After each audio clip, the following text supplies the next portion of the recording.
Hi everybody, welcome to another video. In this one I would like to show you a more detailed test of this lens. This is the 70-200 f 4.0 by Sony for my A7II and actually for my A6000. There it turns into 140 to 110 or something to 300.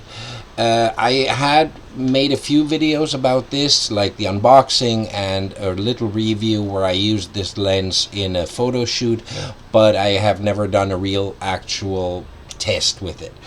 And I would like to show you some results that I got and give you an impression from a more like technical side or neutral side, regardless of the shooting situation. So I got a chart here, and the first thing that you will notice is that the lens does have a certain degree of vignetting, because if I go through the apertures, and these were all shot at ISO 100 and starting with an aperture of 4.0 and then going up to 22, first at 70 millimeters, the lower end of the focal length, up, and then at 200.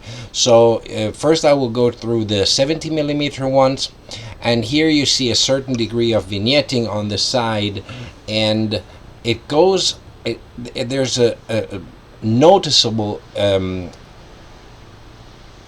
decrease of the vignetting from 4.0 to 5.6. Looks like it almost goes all the way, but then if you go up to 8, you see in the real corners, you see that it becomes a little bit better. And then further than that, going up to 11, 16, and 22, there's no further or no noticeable increase or decrease in vignetting. So that's the vignetting part. Now let's talk about sharpness.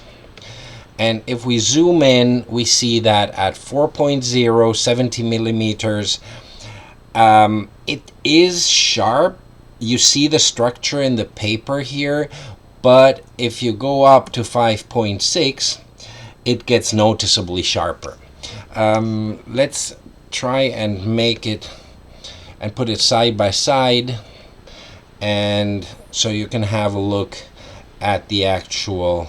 Let me just lock this, and then we go in, and you do see on the right side it is a slightly sharper. Now let's go and see if we can compare the 4.0 to the 8.0. Here again, it's slightly sharper again. You see the structure a little better, even though I have to say that even at 4.0, so wide open, it's decently sharp.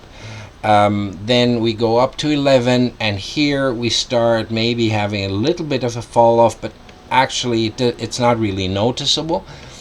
And if we go to 16, it degrades slightly, and at 22, so the extreme closed, it's definitely getting soft. But you can use this lens no problem up to 16, and without noticeable reduction in quality up to 11. That's the 70 millimeter side of it. Now let me go to the 200 millimeter side of it, and here we go in, and here again at the 4.0, you see that it's quite sharp. It's not perfectly defined. I tried to focus as well as I could, and in fact you do see the structure here, but with a 200 millimeter focal length, even at f4, the margin is very, very, very narrow. So let's go and see these pictures side by side. We always start with the 4.0, and then we put them side by side and zoom in a little bit. And here we see that the 5.6 is slightly sharper. If you look at the numbers down here, the 18, it's a little bit sharper. Not substantially so, but a little bit. And then if we go up to F8, it gets a little bit sharper again. up to, sorry, here I slid down, but we can look at any part of it. 11 is still very, very sharp. It's actually noticeably sharper than the 4.0. This is the side of the photo. Let's get back up here so we have a comparable thing.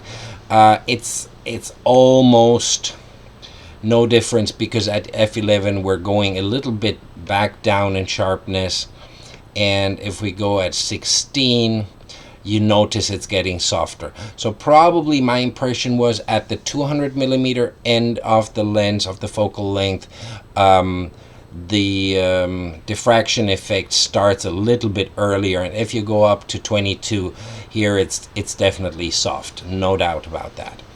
So what we forgot to do was look at the vignetting at the 200 millimeter side. Here again, we do see that there's a certain degree of vignetting, maybe less than at the 70 millimeter side, and that goes away basically when you get to 5.6, so a little bit earlier than with the 70 millimeter end.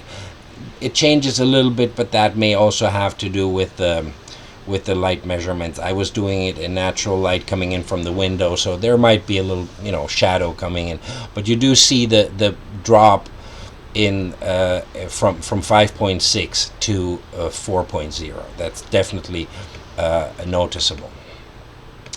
I did try to do some shots outside the window. The weather's not really good today, but to show you the sharpness, sorry, I'm focusing on this chimney here, on this brick part, and if we go from 4.0 to 5.6, you do see that it gets a little bit sharper, especially up here.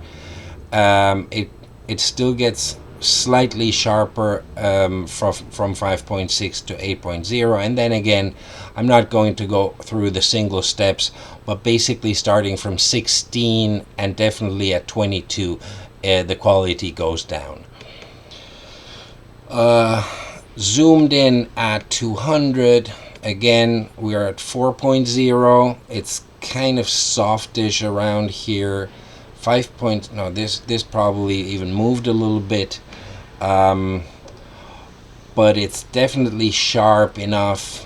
And if we go and have a look at it at f11, it's still sharp, and f16 also, and f22 it really starts going down. So what I can say about this lens, and this is a basic impression just taking these few test shots, is the lens works really well in the low range of, or in the wide open area, works extremely well in the mid-range 5.6 to 8 and 11, and starts going down from 16. At 200 millimeters, the quality is a little more consistent throughout the range. At 70, there's a noticeable vignetting effect that you may really want to correct in post-processing. The vignetting that I saw on the 200 millimeter side is so slight that probably you wouldn't even notice if you didn't have the two pictures one next to the other.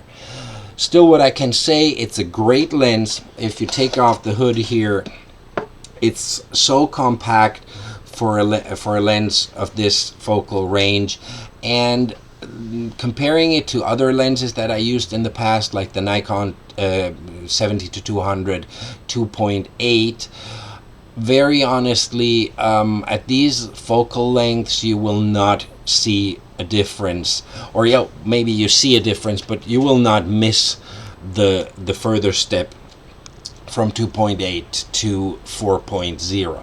So in terms of depth of field, this lens in this combination works really, really nice.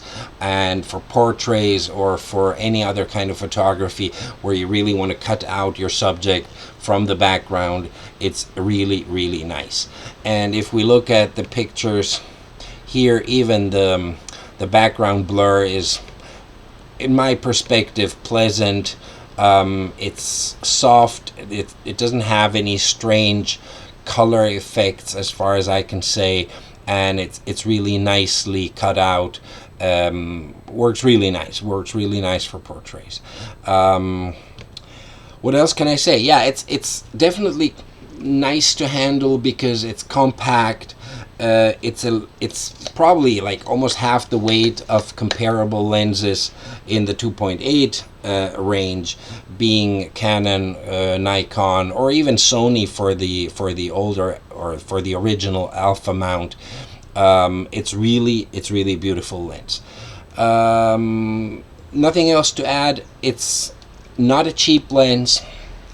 Depending on where you are, the prices may vary substantially, so I'm not even going to talk about it, but it's cheaper. It's probably like half the price of a comparable Nikon lens, so it's still not a bargain, but it's a reasonable price for something that delivers this kind of quality.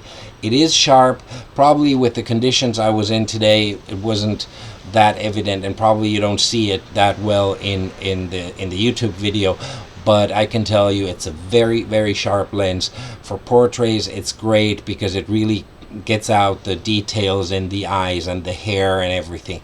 Beautiful lens. Hope you enjoyed it. Subscribe if you like, come back if you like. I will probably put up a video where I use this lens on the A6000, where it ends up being more of a telephoto lens than on this full frame camera.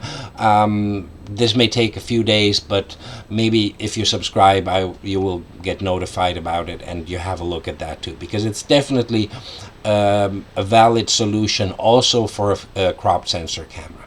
Thanks very much. Come back, and hope to see you here soon. Bye bye.